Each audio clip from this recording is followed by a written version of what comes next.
Dossier On Dumetrius. A document now gathering dust in a silent room. Gregory Keene turns the second page of the Dossier On Dumetrius.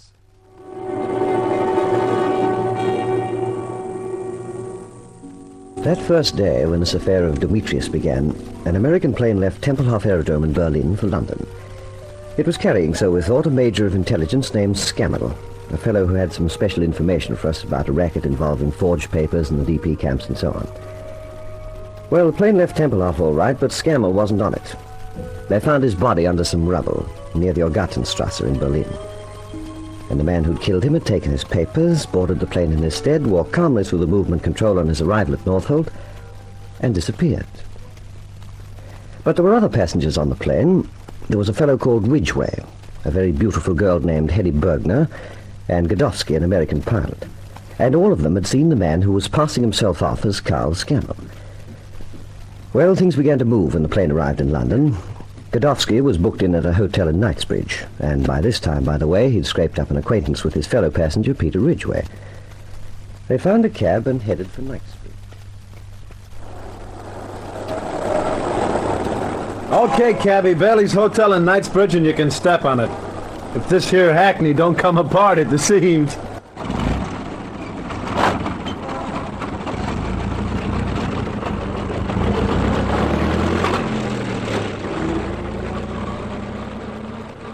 Now, what do you say, Pete? If you gotta stay in London for a few days before you go home to your folks and you don't have any place to park, why not share my room at Bailey's? Well, it's very decent of you, Godowsky. Say, what's this Godowsky? The name's Hank. All right, Hank. I just don't want to make a nuisance of myself, that's all. I can easily find a room somewhere. Just as you like. But here we are, both on leave. Well, if you're sure I wouldn't be in the way. I'm asking you, aren't I? I like you. You're a nice guy. All right, then. It's settled. Thanks very much. Anytime, bud. Say, you remember that babe Hetty Bergner at the airport? I wonder if she's got a girlfriend, maybe. We could make it a foursome. That's if she does ring you tomorrow. Gee, she came rushing up specially to say she would, didn't she? I still say there was something funny about that. I think she was just after your address. Don't ask me why. You tried to make a date with her before we left Berlin. She turned you down. The minute we landed at Norfolk, she rushed over and said she was sorry, she'd love to go out with you. It's rather odd, don't you think? Well, if she's on the make. See, what are we worrying about? If she shows up tomorrow, we'll soon find out if she's on the level, won't we? I'll bet you an even quid she's not. So what's it to us? Plenty more babes in London. And at least I've got me a picture of her right here in my liberated Leica. Yeah, man. Say, cabby, when did you buy this heat? Back about 1910, maybe? I could walk faster than this. On my hands.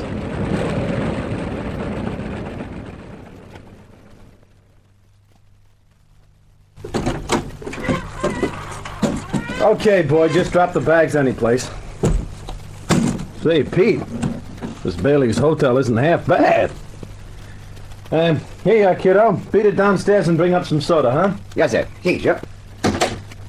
I grabbed me some scotch at the PX before we left Berlin. What do you say we open her up? There's nothing I'd like better, old boy. Go right ahead.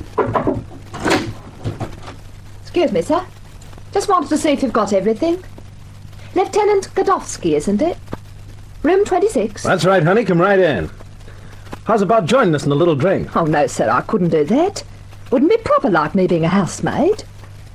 Did I leave you your towels? I guess so. Yeah, there they are. What's your name, honey? My name's Dora, sir. Well, this guy here is Captain Ridgway. We'll be sharing the room 2-3 days, maybe longer. I hope you told them downstairs, sir. Relax, baby. We fixed it. Will that be all, sir? Would you like me to unpack your things? We're going to freshen up some and change, and then we'll be out for the night. You can come back and straighten up later if you want, honey. Very well, sir. This door gives a bit of a squeak like sometimes. I hope it doesn't trouble you. They're trying to get it fixed. That's okay. Say, Pete, will you look at the time? If we're taking in some joints, we'd better I wonder what that Jerry camera of yours would be worth, Lieutenant Godowsky. I wonder. Well, Major Keane, I had to shake him up a bit, but I finally got it. Here's the list of passengers. Oh, good man, Kutz. Let's have a look. Yeah, so 5 passengers on the plane altogether, eh? Digby Mitchell, Peter Ridgway, both 2nd Airborne Division, both home for release from the service. Yes, sir. Lieutenant Godowsky, American flyer by the look of it, Army Air Force, and Miss Hetty Bergner. An Ensign girl, she shouldn't be hard to trace. No, sir. Oh, and then, of course, there was a fellow calling himself Carl Alexis Scammell. Do we get to work on him tonight, sir? Yes, Kutz, we do. Right, well, let's see what's become of these people. Mitchell's address is in Birmingham. He'll have to wait. Ridgway, home address Bobbin Hill, near Maidstone in Kent. Well, he'll have to wait, too. Miss Bergner, Harrington Gardens, South Kensington. We'll be right after her. Yeah. And Godowsky staying at Bailey's Hotel in Knightsbridge. Good. Well, that's 2 of them right here in London. Should have a description of our man before morning. Which one do we see first, sir? We'll call in to Bailey's first. It's on our way to South Kensington, though I doubt very much if he'll be there. You know the Americans, Kutz. I'll lay a 10 to 1 Godowsky's within 200 yards of Piccadilly Circus right this minute. Well, that's what I'd be, sir, if I was paid the same as those blokes. I'll have the car round to the front in 2 shakes, sir. Right.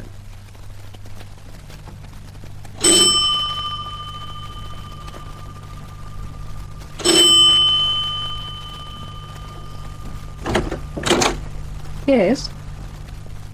Who are you? What do you want? Are you Miss Hetty Bergner? Yes? I'm very sorry to disturb you at this hour, Miss Bergner, but it's terribly important. My name's Keane. May we come in? Well, yes, I expect so, but what is it? Miss Bergner, this is Sergeant Kutz, by the way.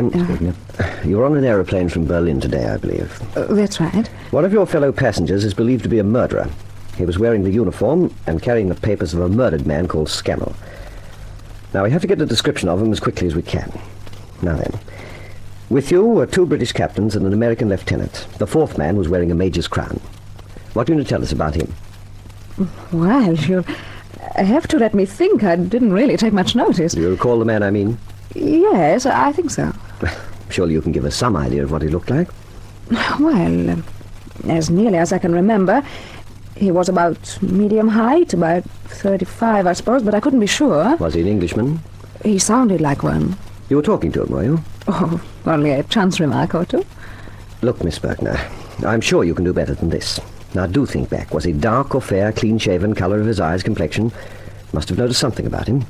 I'm sorry, Mr. Keane. Major Keane. In tweeds. Never mind about me, Miss Bergner. Tell us about this fellow on the plane. Oh, I'm sorry, but I'm not terribly observant. I was tired. I'd done a show the night before, and there were parties after it. I wish I could help you more, but I simply didn't take much notice of the men. I see. Very well, Miss Bergner, we'll leave it at that for tonight. We'll be getting in touch with you again in the near future, no doubt. If you remember anything you think we should know, ring this number and ask for me. What about the others on the plane? Haven't they been able to help you? Well, 2 we won't be able to get hold of till tomorrow, and the 3rd man, the American, he wasn't at his hotel when we called. Lord knows when he'll get back.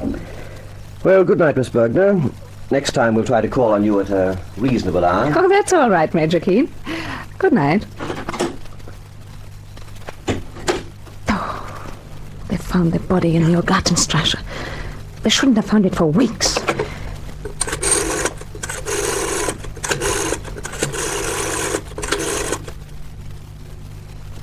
It's Hedy. You have to make certain of the American tonight. They're after you already. Yes. Yes, a man who said his name was Keane. No, I told them nothing. But you must get to the American before they do. At Bailey's Hotel. Yes?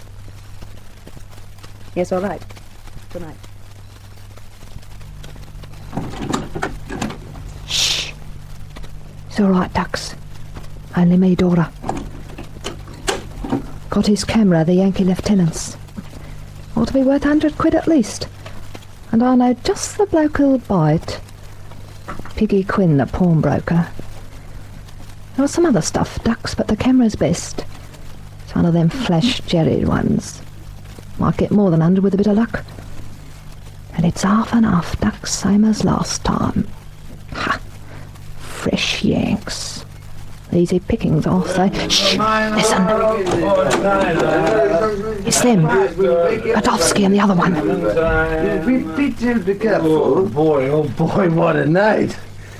I'm gonna hit that hay and I'm gonna sleep and sleep and sleep. Say, Pete, how's about a nightcap, huh? Oh, no, not for me. Oh, come on, not even a little one? There is a little man with the green hat sits right there. Where? There. When he's there, no more.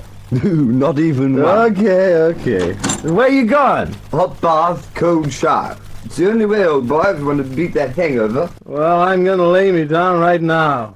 When you get back, I'll be dead. Good night, pal.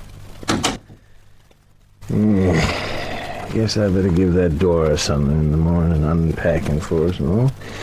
1-2 pounds, maybe. Mine, 49.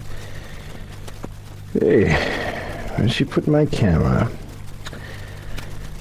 That's funny, I left it right here. I know I did. Oh, what the heck? Maybe she put it back in the bag. Maybe she put it in the closet. I don't know. And that's you, Pete. You forget the soap? Pete, listen, I can't find the cat. Hey, who are you? Hey, you're the guy. You're the guy. What's the big idea?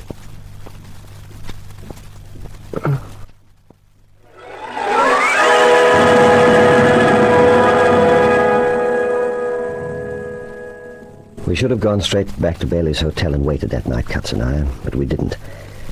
When we left the Goldbergner, we hung about for an hour to give Godowsky time to get home. How could I know? How could I have foreseen what we'd find when we did get there?